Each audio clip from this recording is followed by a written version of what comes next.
दोस्तों, क्या आपने कभी सोचा है कि कैसे जमीन के नीचे कई फीट नीचे बड़ी बड़ी सुरंगों का निर्माण किया जाता है और इन सुरंगों को बनाने में कौन कौन सी मुश्किलों का सामना करना पड़ता है।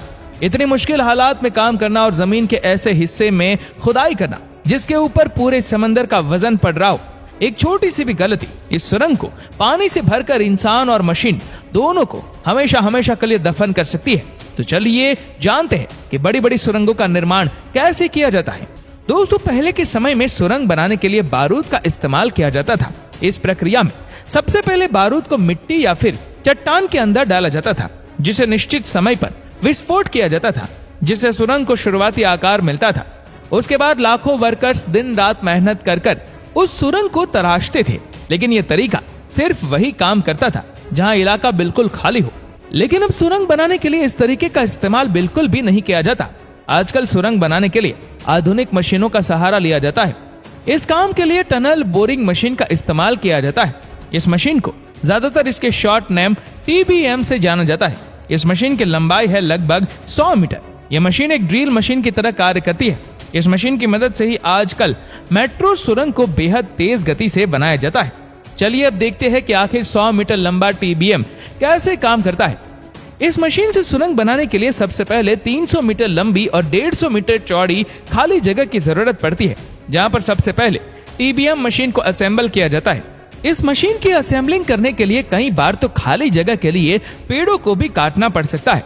सुरंग के शुरुआती हिस्से को तैयार करने के लिए कट और कवर टेक्निक का उपयोग किया जाता है, जिसमें रेलवे ट्रैक को बनाते समय जमीन पर जगह को साफ करते हुए मशीनों और बाकी इक्विपमेंट को सेट किया जाता है। जैसे जैसे ये टनल बोरिंग मशीन आगे बढ़ती है, वैसे ही बाकी इक्विपमेंट को भी आगे बढ़ा दिया जाता है। अगर मेट्रो सुरंग को सड़क या पहले से बने रेलवे ट्रैक के नीचे से गुजारना पड़ता है, तब पहले से ही मशीनों की सहायता से सैकड़ों स्टील के बोल्ट्स को दीवारों को सहारा देने के लिए इंस्टॉल किया जाता है, जिससे सुरंग बनाते समय जमीन के धंसने जैसी समस्याओं से बचा जाता है। ये सभी काम को बड़ी सावधानी पूर्वक किया जाता है ताकि सुरंग को बनाते समय कोई परेशानी ना हो।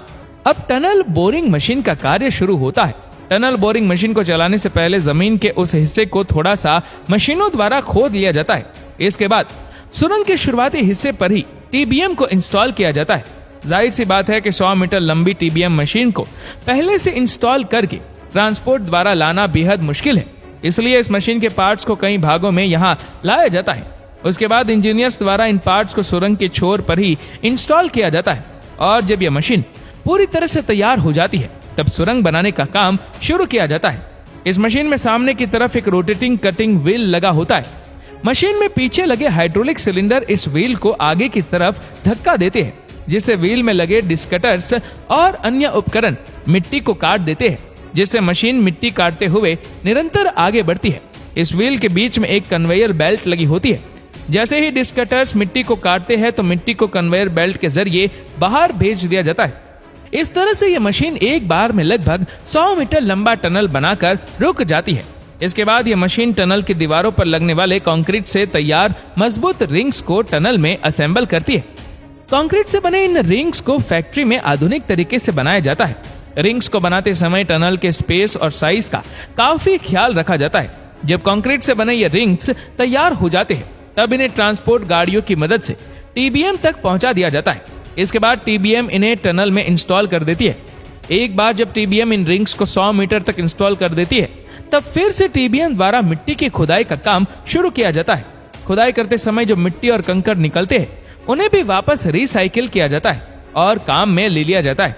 इसको रिसाइकिल करने के लिए एक प्रोसेसिंग यूनिट को टनल के एक तरफ इंस्टॉल किया जाता है, जिसमें आधुनिक मशीनों का सहारा लेकर सुरंग से निकले वेस्ट को क्रैश कर छोटे छोटे टुकड़ों में काट लिया जाता है। इसमें जो कंकड़ के टुकड़े होते हैं, उन्हें वापस से कंक्रीट के रूप में इस्तेमाल किया जाता है, जिससे टनल में लगने वाले रिंग्स तैयार होते हैं। और इस वेस्ट से जो मिट्टी निकलती है, उसे यूनिट से दूर किसी खाली हिस्से में स्टोर कर लिया जाता है, जिसे बाद में जमीन के गड्ढों को भरने के लिए इस्तेमाल किया जाता है।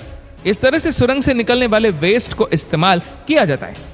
लगभग 3 किलोमीटर लंबे सुरंग में 2 आपातकालीन एग्जिट दिए जाते हैं, ताकि दुर्घटना होने पर इन रास्तों से लोगों को बचाया जा सके। इस तरह से एक सुरंग का निर्माण किया जाता है। TBM मशीन को चलाने के लिए TBM मशीन के अंदर ही कंट्रोल रूम बने होते हैं, जिन्हें एक्सपीरियंस्ड इंजीनियर्स द्वारा संभाला जाता है। यह मशीन पूरी तरह से कंप्यूटर निर्देश द्वारा कार्य करती है। कंट्रोल रूम में सुरंग के मैप से लेकर मशीन की सभी जानकारियां इंजीनियर्स के सामने होती है।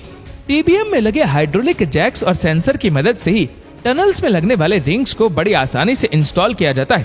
कंक्रीट के बने इन रिंग्स में लॉक होते हैं जिन्हें आपस में मिला दिया जाता है और जो जगह खाली होती है उसे टीबीएम द्वारा सीमेंट से भर दिया जाता है, जिससे टनल के अंदर की दीवारें बिल्कुल स्मूथ तैयार हो जाती है। और जब टनल बनकर तैयार हो जाती है तब फिर से टीबीएम मशीन के पार्ट्स को खोल लिया जाता है और वापस से इसे कंपनी तक पहुंचा दिया जाता है। टनल के इस छोर को भी कट एंड कवर टेक्निक से तैयार किया जाता है ताकि जमीन के धंसने जैसी समस्याओं से छुटकारा पाया जा सके। इस तरह फाइनली मेट्रो सुरंग बनकर तैयार हो जाती है।